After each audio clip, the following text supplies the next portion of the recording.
जिस चाइना ने पहलगाम में पाकिस्तान को सपोर्ट किया, जिस चाइना ने अरुणाचल में गांव बसाने का क्लेम किया, जिस चाइना से मिलने पर राहुल गांधी को बीजेपी ने आड़े हाथों लिया, जो चाइना लद्दाख के एक बड़े हिस्से को अपना बताता है, उस चाइना के साथ पीएम मोदी न सिर्फ एससीओ समिट अटेंड कर रहे हैं, बल्कि पुतिन और शी जिनपिंग के साथ बायलैटरल बातचीत भी की जाएगी। पर क्यों?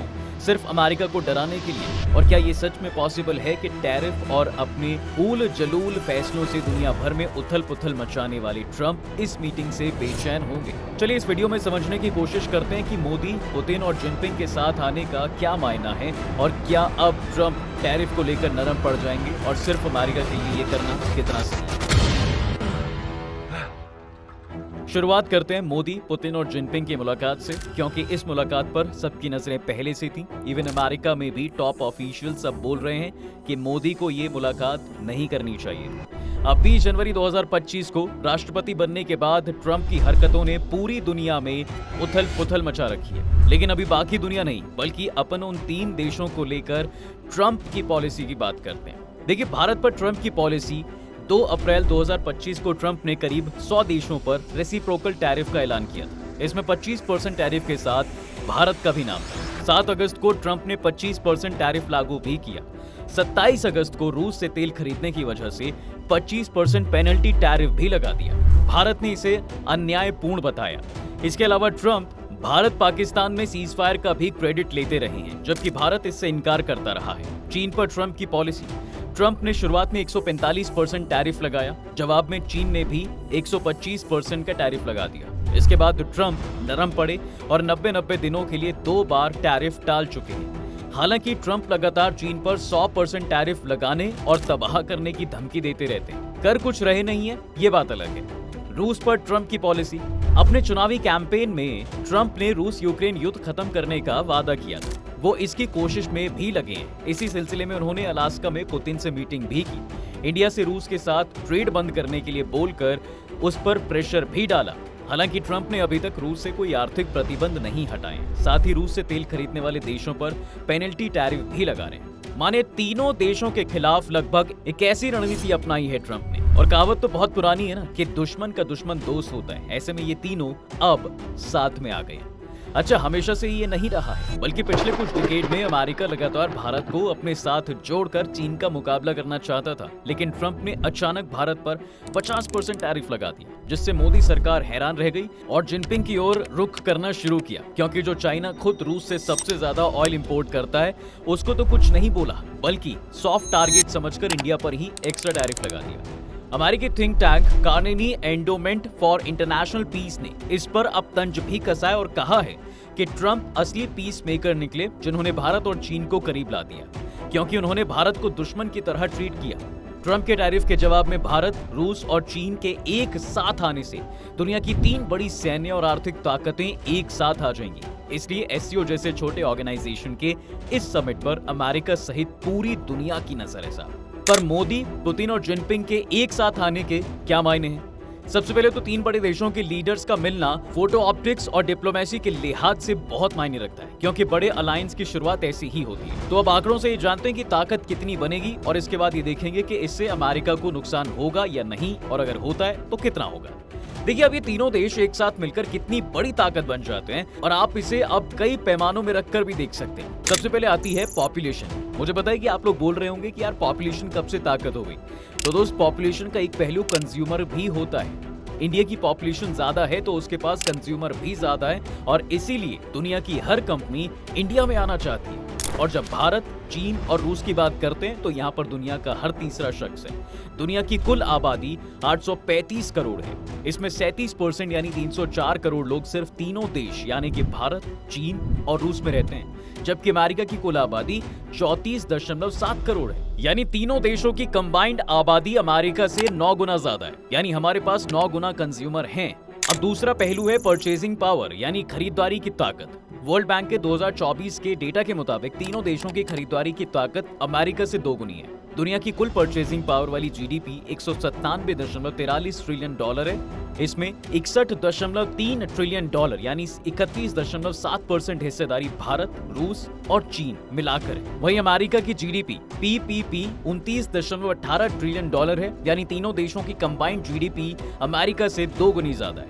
अगला पहलू आता है import export trade. World trade organization यानी WTO और the Observatory of Economic Complexity यानी OEC के मुताबिक तीनों देशों का साझा कारोबार अमेरिका से 1.5 गुना है। 2024 में पूरी दुनिया में 33 ट्रिलियन डॉलर का ट्रेड हुआ। इसमें से तीनों देशों की हिस्सेदारी 21% यानी तकरीबन 7.25 ट्रिलियन डॉलर की है, जबकि अमेरिका ने 4.99 ट्रिलियन डॉलर का ट्रेड किया, यानी तीनों देशों का कंबाइंड ट्रेड अमेरिका से 45% ज्यादा है। अब एक नजर न्यूक्लियर पर भी डाल लेते हैं। आर्म्स कंट्रोल एसोसिएशन के मुताबिक तीनों देशों के पास अमेरिका से 1127 ज्यादा न्यूक्लियर हथियार हैं। पूरी दुनिया में इस वक्त 12,402 न्यूक्लियर हथियार हैं और इसमें तीनों देशों के पास 6,352 यानी कि 51% हथियार हैं। अमेरिका के पास 5,225 न्यूक्लियर हथियार हैं, यानी तीनों देशों के कंबाइंड न्यूक्लियर हथियार हैं, यानी अमेरिका से 1127 ज्यादा। अब इतनी ताकत के बाद सच में अगर भारत, चीन और रूस की तरफ झुक गया तो अमेरिका को नुकसान होगा।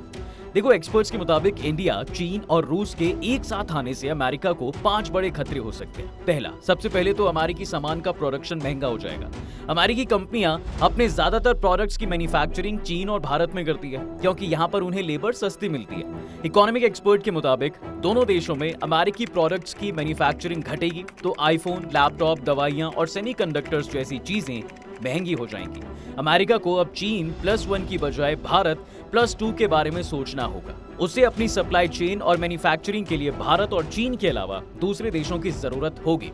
दूसरी चीज जब्त अमेरिकी हथियारों की बिक्री घटेगी, क्योंकि अब इंडिया दोबारा रूस से हथियारों की खरीद बढ़ा सकता है। राइटर्स की एक रिपोर्ट के मुताबिक भारत अमेरिका से हथियार और F-35 जैसे जेट खरीदने वाला था, लेकिन ट्रंप के टैरिफ के चलते उसने ये प्लान रोक दिया है। भारत ने 2014 तक रशिया से 72% हथियार खरीदे थे।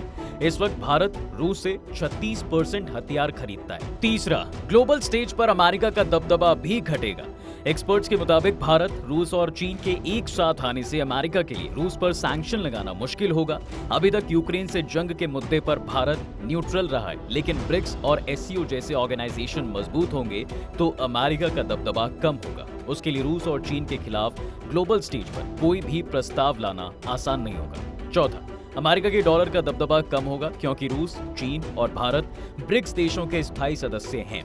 अभी रूस और चीन के बीच 90% ट्रेड रूसी रूबल और चीनी युआन में होता है। रूस और ईरान के बीच भी 95% ट्रेड रूबल और रियाल में होता है। इसी तरह भारत और रूस के बीच 90% लोकल करेंसी में हो रहा है। एक्सपर्ट्स के मुताबिक काफी वक्त से ये देश डॉलर की जगह ब्रिक्स देशों की एक कॉमन करेंसी लाने की कोशिश कर रहे हैं। अगर रूस, चीन और भारत में सहमति बन गई तो साहब ब्रिक्स का अपना पेमेंट सिस्टम बन सकता है। इससे अमेरिका का dollar based global payment system कमजोर हो जाएगा और डॉलर की कीमत घट जाएगी, यानी दुनिया डी-डॉलराइजेशन की तरफ बढ़ेगी। पांचवा, आखिर में इंडो पैसिफिक इलाके में अमेरिका कमजोर होगा। अगर भारत का झुकाव रूस और चीन की तरफ हुआ तो अमेरिका, जापान, ऑस्ट्रेलिया और भारत का संयुक्त मंच क्वाड कमजोर हो जाएगा।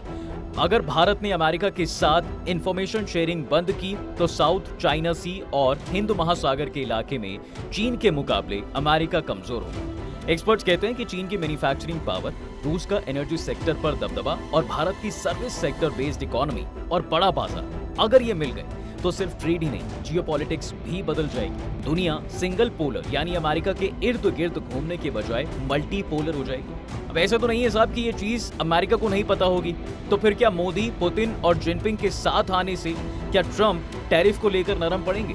अमेरिका के वित्त मंत्री स्कॉट बेसेंट ने हाल ही में एक चैनल को दिए इंटरव्यू में भारत को लेकर नरमी के सिग्नल दिए। उन्होंने कहा कि भारत और अमेरिका के रिश्ते भले ही जटिल हों, लेकिन दोनों देशों में सहमति की गुंजाइश बनी हुई है। उन्हें यकीन है कि दोनों देश आखिरकार साथ आ जाएंगे। वहीं इकोनॉमिक एक्सपर्ट्स कहते हैं कि इन तीनों नेताओं के करीब आने से ट्रंप के तेवर नरम पड़ेंगे। भले ही वो टैरिफ वापस ना ले, लेकिन अब तीनों देशों के बीच फूट डालने की कोशिश जरूर करेंगे। इसके लिए वो रूस के खिलाफ भी नरमी बरतेंगे। साथ ही उन्होंने चीन पर जो 100% टैरिफ लगाने की धमकी दी थी, उससे भी पीछे हट जाएंगे। अच्छा, ऐसा नहीं है कि ये पहली बार तीनों देश साथ में आ रहे हैं। रशिया, इंडिया और चाइना के अलायंस के लिए एक लफ्ज चलता है RIC। अब ये कोई ऑफिशियल ऑर्गेनाइजेशन नहीं है बल्कि स्ट्रेटेजिक ग्रुपिंग है। हालांकि वो कई बार RIC को एक ऑफिशियल ग्रुप बनाने की कोशिशें भी हुई हैं। दिसंबर 1998 में दिल्ली में रशिया के तब के प्रधानमंत्री येवगेनी प्रिमाकोव ने नेटो और अमेरिका के मुकाबले RIC बनाने की बात कही थी। तब भारत और चीन ने दिलचस्पी नहीं दिखाई क्योंकि भारत के न्यूक्लियर टेस्ट के चलते भारत और चीन में टेंशन थी। सितंबर 2003 में न्यूयॉर्क ने तीनों देशों के तब के विदेश मंत्री यानी भारत के यशवंत सिन्हा, रूस के इगोर इवानोव और चीन के वांग यी ने RIC पर बातचीत के लिए बैठकें की, लेकिन कोई ठोस नतीजा नहीं निकल पाया। जुलाई 2006 में भी रूस में RIC का पहला लीडर समिट हुआ। ये मीटिंग सक्सेसफुल रही और ब्राजील को शामिल कर ब्रिक्स समूह बनाया गया।